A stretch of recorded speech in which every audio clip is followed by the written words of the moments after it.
राजकारण शब्दाचा अर्थ बुद्धिवाद, बुद्धीवर चालणारं जग, आणि त्याची बुद्धी कळतच नाहीत. कधी कधी बरेच लोक बघितलेत, खांद्यावर हात टाकला की तो राजकारणातूनच गायब होतो, आणि ज्याच्या खांद्यावर हात टाकला तो फोटो काढून घेतो की बघा आपल्याला साहेब किती मानतात. कधी कधी पैसा जास्त असला आणि एखाद्या राजकारणी लोकाला जर तुम्ही घरी बोलवलं की याच्याकडे पैसा जास्त आहे, त्यांना कळतच नाही, ते तुमची स्तुती करणार, काय प्रगती केली, काय प्रगतशील आहात तुम्ही, किती मोठे आहात, स्तुती करणार, आणि तुम्हाला अशा पद्धतीने नादी लावणार की तुमचा सगळा पैसा कमी झाला पाहिजे. बुद्धिवादी लोक दोन्ही प्रकारचे आहेत. आपलं कल्याण करत असताना जगाचं नुकसान करणारे, हा एक बुद्धिवाद आहे. आपलंच कल्याण झालं पाहिजे, आपल्याला सत्ता मिळाली पाहिजेत. तुम्ही जेव्हा स्वस्त वस्तू घ्यायला जाता ना, त्या वस्तूमधला फरकच कळत नाही तुम्हाला. तुम्हाला वाटतं मी जिंकलो, माझी बुद्धी वापरली. तुमच्या अगोदर ती बुद्धी वापरून तयार असतात. विठ्ठल जगाचं कल्याण करणारी माणसं स्वतःच्या स्वार्थाकडे पाहत नाहीत, अजरामर असतात. आज तुमचा 50वा सप्ताह आहेत आणि जगद्गुरु तुकोबारायांचा अभंग आहे, 400 वर्ष झालेला अभंग आहे. कसं संयोग पहा कसा आहे, अभंगाला बाद आलेली नाही, स्वतःचं अकल्याण केलं, संसार केला नाही तुकोबारायांनी, जगासाठी अभंगाची गाथा लिहून ठेवली त्यांनी.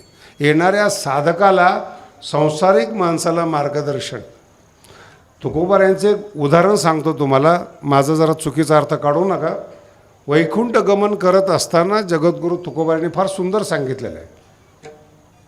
तुकोबारायांनी विचारलं, तुमचं वय 42 आहे, तर तुम्ही या जगातून जाताय तुम्ही, तर तुकोबारायांनी 2-3 कारणं सांगताना एक कारण फार महत्त्वाचं सांगितलं आहे, की इथून पुढे तुम्ही सगळ्यांनी ऐका, इथून पुढे जगण्यात काही मजा नाही. तुकोबाराय म्हणतात, धर्माच्या नावाखाली, जातीच्या नावाखाली ह्या जगामध्ये जो आतंक चालू आहे तो आता डोळ्यांनी पाहवत नाही.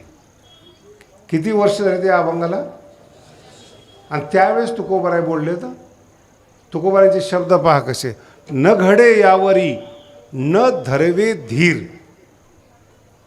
माझी ताकद नाही की अशा छळवादी लोकांमध्ये राहावं, धीर होत नाही. पीडित आहे राष्ट्र, भारत देश पीडित आहे राष्ट्र. भारताबरोबर जगाला सुद्धा दुःख भोगावं लागतं. हे 400 वर्षापूर्वीचे शब्द आहेत. जगासह भारताला दुःख होतंय, मला सहन होत नाही, म्हणून नको आता राहायला. विठ्ठल विठ्ठल.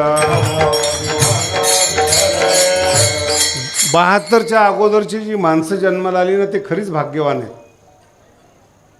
72 दुष्काळ पडला आणि 72च्या अगोदरची जी माणसं आहे ना, अतिशय भाग्यवान आहेत, लवकर मरतच नाहीत ती. 72च्या नंतरची माणसाला कधी अटॅक येईल काही सांगता येत नाही त्याला. काय 2 युग दोन्ही आम्ही पाहिलेली. 72च्या अगोदर हायब्रिड नव्हतं, कसदार अन्न होतं, पिकत नव्हतं लोक, पण कसदार होतं, हाडं मजबूत होते, आणि त्या काळामध्ये समाजामध्ये जगण्याच्या अपेक्षा कमी होत्या. मुलगा जन्माला आला ना, खेडेगावातली लोक स्वतः सांगायची, अभ्यास नंतर कर, पहिली तालीम कर. गावागावात तालीम होती. गावरान गाईचं दूध, म्हशीचं दूध, आणि हा रेडा तयार व्हायचा. तब्येत आणि जगण्याचा उद्देश नव्हता, आनंदाचा उद्देश होता. नाते सांभाळा, भावकी सांभाळा, गाव सांभाळा, आणि सगळे मिळून आनंदात राहा, हा तो काळ होता 72च्या अगोदर. दुष्काळ पडला, अन्नधान्याची टंचाई आली, आणि संशोधन झालं अन्नामध्ये, आणि हायब्रिड झालं. दिसायला मोठं आहे पण कसरहित आहे, कसदार राहिलं नाहीत, चवच राहिली नाहीत. आता मी एका नवीन पोराला भेटलो होतो, 10-12 वर्षाचं पोरगं होतं ते, आणि जर्सी गाईचं दूध होतं, त्याच्यावर आलेली पातळ साई होती. गाडग्यात येणारी साई वेगळी बरं का, ते भाग्यवान लोक. जर्सी गाईची साई, त्याला म्हटलं घे थोडीशी, साई दिसते, घाण आहे म्हणे ते. भाग्याचा उदय जे चांगला पदार्थ आहे तो चुकीचा आहे असं आत्ताच्या पिढीच्या डोक्यात बसलो. गुटखा चांगला आहे आणि साई चांगली नाही. कोणतं जग चांगलं आहे? विचार करा ना तुम्ही. कपड्याकडे लक्ष आहेत पण बॉडीकडे लक्ष नाही. श्रीमंत आहेत माणसं, समाधानी नाहीत. विठाला विठाला. पुन्हा सांगतो, श्रीमंत आहेत, या काळामध्ये भरमसाठ पैसा आहे लोकांकडे, श्रीमंत आहेत, समाधानी नाहीत. जे समाधानी मानतात किंवा आहेत, पैसा नाही त्यांच्याकडे.